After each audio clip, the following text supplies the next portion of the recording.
이건 좀 센데. 외국인 범죄는 무조건 바로 실탄 발사할 수 있게 해야 돼. 중대한 범죄들의 범죄율도 외국인이 외국인보다 훨씬 더 높습니다.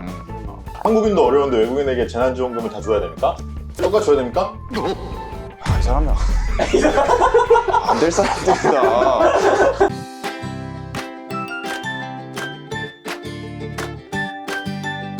오늘은 저희가 두 초대 손님을 모시고 진행을 할 거예요. 친구 센터장님이신 조용한 변호사님. 안녕하세요. 이주민센터 친구 센터장 조영관입니다.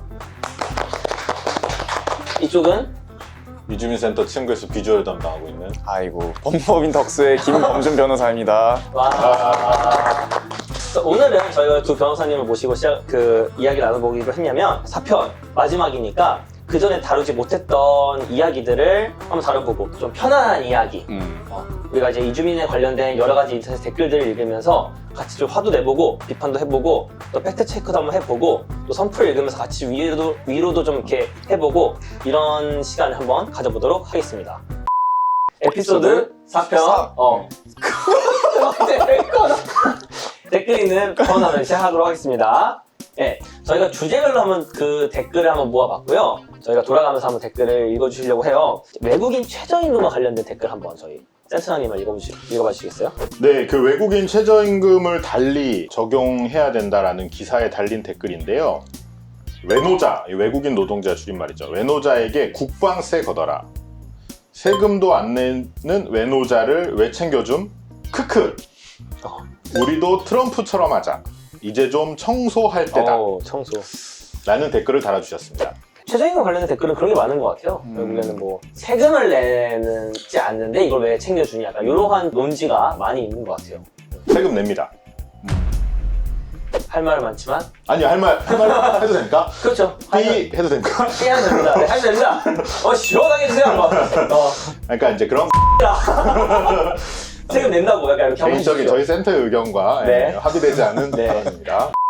외국인들은 의무들을 다하지 않는다라고 하면서 하는 이야기죠. 일단 첫 번째로는 단순 취업 비자를 가지고 우리가 흔히 이제 고용 허가제라고 부르는 제도를 통해서 들어와서 한국의 공장에서 일을 하는 사람들은 한국인 노동자하고 똑같은 세금을 냅니다. 그리고 거주 자격이나 영주 자격을 가지고 있거나 혼인이주 자격을 가지고 있는 장기 체류 외국인들은 주민세도 납부하고 있고요.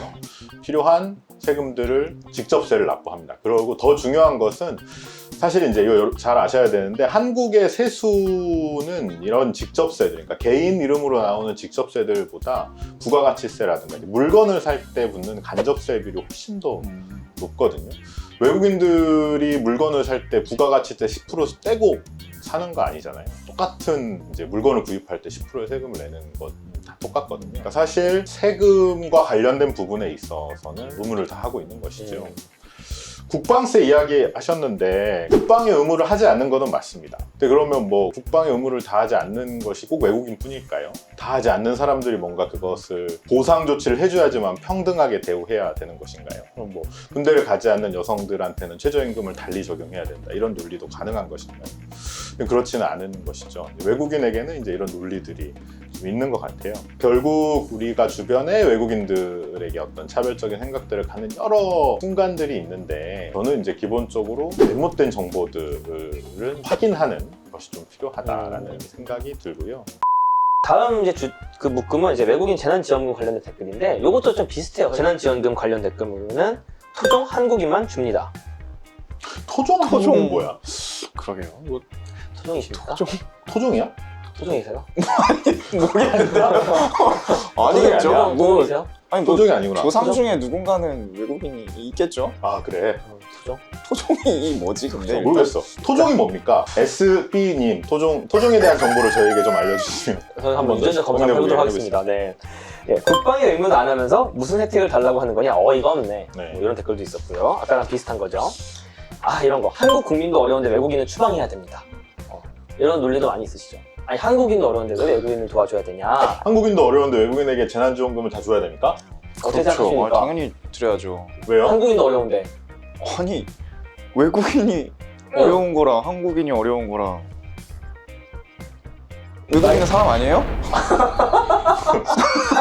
사람이죠. 사람이죠. 한국 사람 아이고. 아닙니까? 어. 외국인 추방해서 한국 국민이 나아진다는 하면 나 진짜 내가 지금 100만 원밖에 없는데 네. 너 외국인이고 한국인인데 둘이 있으면 50만 원 줘야 되는데 당신 없으면 한국인한테 100만 원 줄 수 있는데 당연히 손해지 한국인이.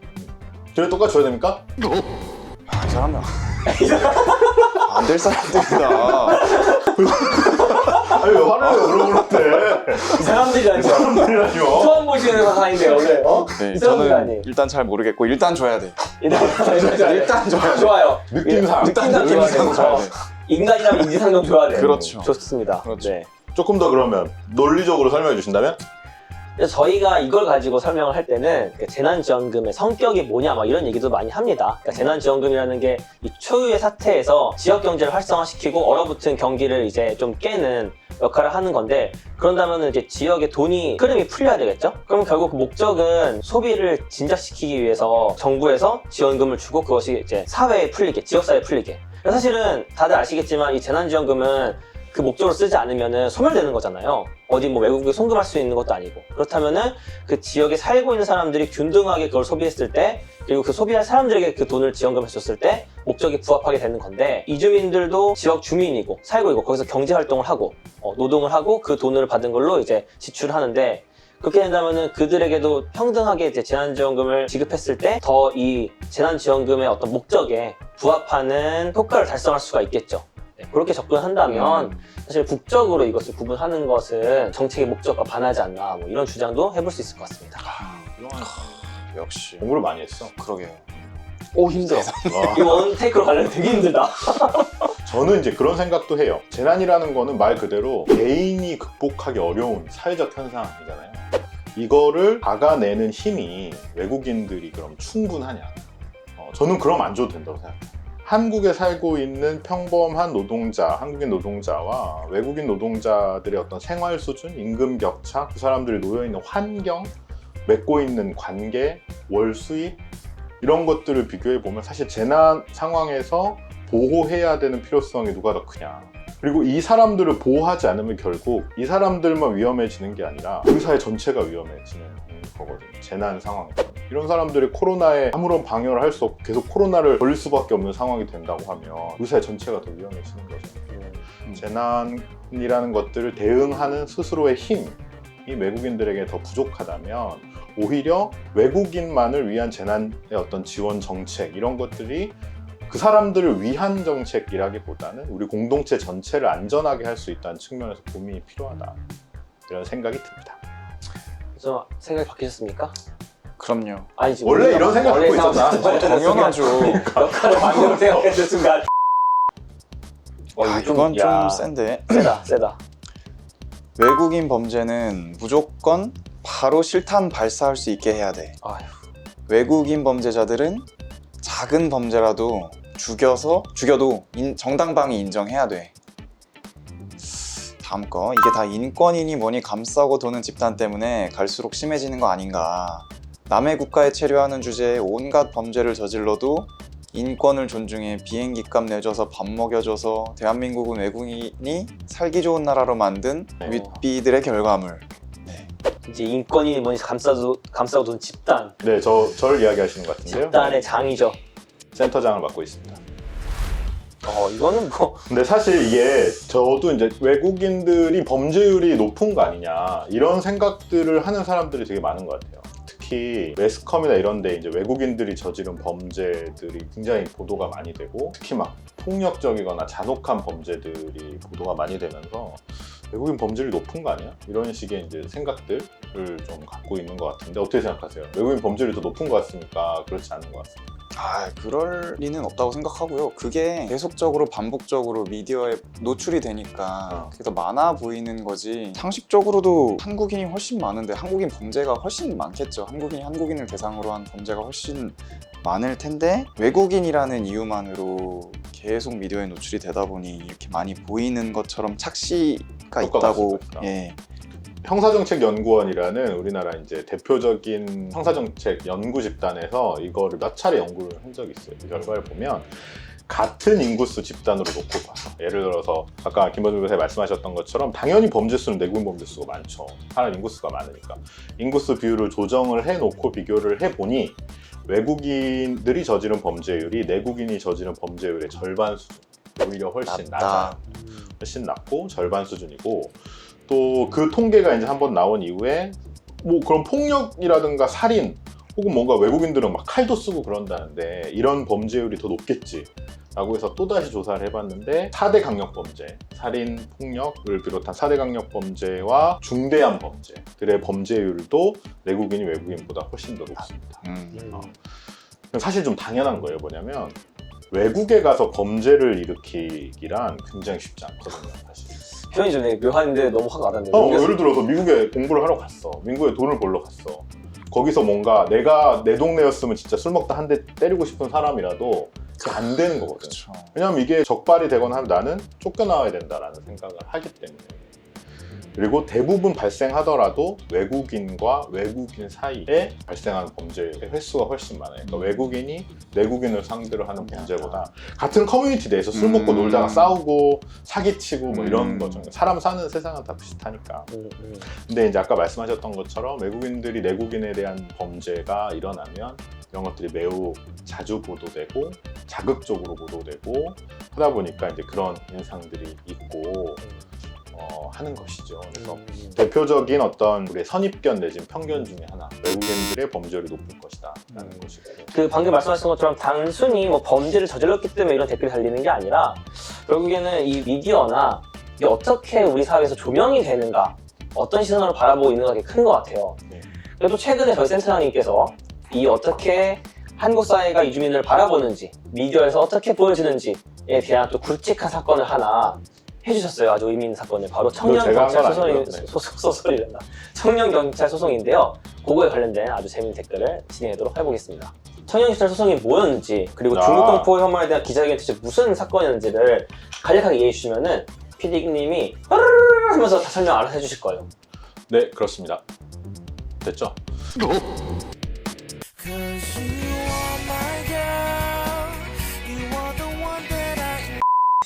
청년 경찰의 사과입니다.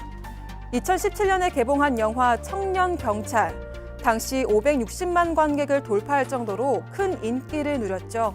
하지만 배경인 서울 대림동을 우범 지역으로 묘사해서 개봉 당시부터 중국 동포들의 큰 반발을 샀습니다. 보다 못한 중국 동포 60여 명은 영화 제작사를 상대로 1억 원의 손해배상 청구 소송을 냈는데요. 1심은 표현의 자유라며 제작사의 손을 들어줬지만 항소심은 제작사의 사과와 재발 방지를 약속하라며 화해 권고 결정을 내렸습니다. 항소심은 정신적 손해에 대한 법리적 판단을 내리는 대신에 제작사가 사과하는 선에서 양측의 화해를 권고한 건데요. 항소심의 제안에 소송단 측과 제작사 모두 이의를 제기하지 않아서 화해 권고 결정은 지난 4월 1일에 확정됐습니다. 제작사는 재판부의 결정 확정 이후 부정적 묘사로 인해 불편함과 소외감을 느끼게 했다며 앞으로는 특정 집단에 편견이나 반감을 일으킬 혐오 표현이 없는지 충분히 검토하겠다는 사과문을 전달했습니다. 그래서 이제 그 판결에 대한 어떤 기사에 이런 것들이 이제 달려 있었어요. 저 시위하는 놈들 다 싹 잡아서 추방했으면 좋겠다. 뭐 이런 댓글 나올 수 있어요. 네, 뭐 이 정도는 뭐. 청년경찰 판결에 대해서 판사가 조선족 출신인갑네. 판사님 죄송합니다. 제가 대신 사과드릴게요. 일주일 땡땡땡 네. 분이 남겨주신 분인데 저는 이 댓글 보면서 그렇구나 이렇게 생각했던 게 그러니까 조폭 영화 만들면 조폭한테 사과해야 되고 비리경찰 나오는 영화 만들면 경찰한테 사과해야 되고 뭐 연쇄살인마 나오는 영화에서 남자가 연쇄살인마면 남자들한테 사과해야 되고 외계인 지구 침공 영화 만들면 외계인한테 사과해야 되냐 이런 식으로 이제 이 판결을 딛고 이제 댓글이죠. 너 내가 조금 이따 설명해 줄게. 잘 들어. 뭐 이런 댓글이 있었습니다. 아니 뭐 이제 저는 사실 이 사건이 이렇게 크게 뭐 많이 보도가 될 거라고는 사실 생각 못했어요. 왜냐하면 판결을 받은 건 아니거든요. 네네네. 판사가 이렇게 제안을 했던 거고 사실 저는 이제 영화사가 용기 있게 그래 자기가 잘못했던 부분을 어느 정도는 인정한 거거든요. 네네. 저는 사실 영화사가 사실 어떤 측면에서 꽤 용기 있는, 어쨌든 우리 사회 이런 부분들에 대해서 이해를 하고 한 건데, 사실 1심 판사님이 이제 백대빵 저희 패소 판결했는데, 저는 1심 판사님의 판단이 법리적으로 틀렸다고 생각하진 않아요. 근데 이제 항소심 판사님한테 원고 대리인으로서 좀 고마웠던 건, 이 사람들이 왜 법원에 왔을까를 한번 생각해 봤던 거죠. 그러니까 이게 법리적으로 안 될 게 분명한데 왜 변호사는 와서 저러고 있고 왜 이 사람들이 여기까지 왔을까라는 고민을 해봤다는 거. 그래서 고심 끝에 양쪽에게 이런 제안을 했다는 거. 그래서 저는 이제 판사가 조선족 출신이라기보다는 판사가 굉장히 조선족이라는 중국 동포라는 이주민을 이해하고 있는 사람임은 분명하다라는 생각은 들어서, 이 댓글은 나름 뭐 어느 정도 맞는 말이에요. 맞는 말이고, 뭐 비하적인 의미가 아니라 소수자를 이해하는 어떤 그런 마인드를 가진 분이다. 저는 뭐 괜찮다고 생각하고, 그리고 마지막에 그 뭐 조폭 영화 만들면 조폭한테 사과해야 되고, 뭐 검사 비리 검사만 검사하고, 그 부분 하신 분이 있는데, 이 부분한테는 좀 이제 추천해드리고 싶은 책이 있어요. 어떤 책인가요? 홍성수 교수님이 쓰신 이제 말이 칼이 될 때라는 책이 있거든요. 꼭 한번 사서 읽어보시면 아, 내가 이 댓글 좀 잘못 달았구나 이렇게 생각하시게 될 거예요. 그럼 너무 저희가 이렇게 계속 네. 씁쓸한 댓글만 읽었으니까 저희가 좀 이렇게 우리의 마음을 좀 어루만져주는 소중한 한 선풀도 읽어보려고 하는데, 김땡땡님이 약자를 위해 노고가 많으십니다. 힘내십시오. 이런 얘기도 해주시고, 항상 힘내세요. 대단하고 용기 있는 분들이에요. 외국인 노동자들 필요해서 고용하고 작은 임금으로 그들의 노동력을 착취하며 경시하는 악덕 업주들 제발 좀 없었으면 좋겠어요. 남을 위해 산다는 것 쉽지 않은데 너무 대단하시네요. 변호사님들처럼 인간답고 멋진 어른들만 있었으면 좋겠네요. 외국인 노동자에게 제대로 된 대우를 안 해주고 협박하고 폭력을 행사하는 사람들이 대한민국에 있다는 것이 너무나도 실망스럽고 슬프네요. 저도 어른이 되면 어른이 아니구나. 변호사님들처럼 남을 도우며 사는 멋진 어른이 되고 싶어요. 학생인가 보네. 훌륭하네. 이게 이분에게 저희가 좋은 영향을 끼친 건지 악영향을 끼친 건지는 한번 어른이 된 후에 판단해 보도록 하겠습니다. 네, 여러분들 이렇게 말씀해주셔서 너무 감사하고 정말 좋네요. 우리가 같이 살기 위해서 필요한 것들에 대한 가벼운 이야기들 좀 나누어 보았고요. 사실 이번 유튜브나 이런 방송 프로그램들을 통해서 보고 계시는 분들은 사실 외국인들에 대한 경험, 직접 만나는 경험 이런 것들이 좀 많지 않으실 수도 있다고 생각합니다. 그래서 이번 유튜브들이나 이런 영상들을 통해서 알게 된 것들 중에 주변에 외국인들을 만나는 사람들이라든가 주변에 어려움들이 있는 사람들이 있으면 많이 공유해 주시고, 주변에 발생하는 차별이라든가 현상들에 대해서도 좀 한번 관심 있게 봐주시면 더 고민을 많이 해보실 수 있는 기회가 되지 않을까 이렇게 생각합니다. 김원준 변호사님 오늘 어떠셨나요? 저 아무것도 없이 그냥 오면 된다라고 해서 왔는데, 정말 불쾌한 경험이었나요? 살짝 뭐 네. 예, 지금보다 더 이주민 이슈에 대해서 더 관심 가질 수 있도록 하겠습니다. 네, 감사합니다. 벌써 우가살 마지막 에피소드였는데 어떻게 보셨는지 모르겠네요. 아까 저희 센터님 말씀하셨던 것처럼 이 영상 그냥 뭐 재미로만 보는 걸 넘어서 좀 이주민분들에게 좀 도움 될 수 있는 정보를 전달해드리는 제 목적이었으니까요. 주변 친구들분들한테도 좀 널리 알려주시면 감사하겠습니다. 그러면 언젠가 우가살 시즌2로 볼 수 있도록 저희 이태권 PD님과 여러 촬영팀 감독님과 영등포 문화재단에도 많은 힘과 사랑을 실어주길 바랍니다. 감사합니다. 나지막히 함께 불러요 사랑의 노래를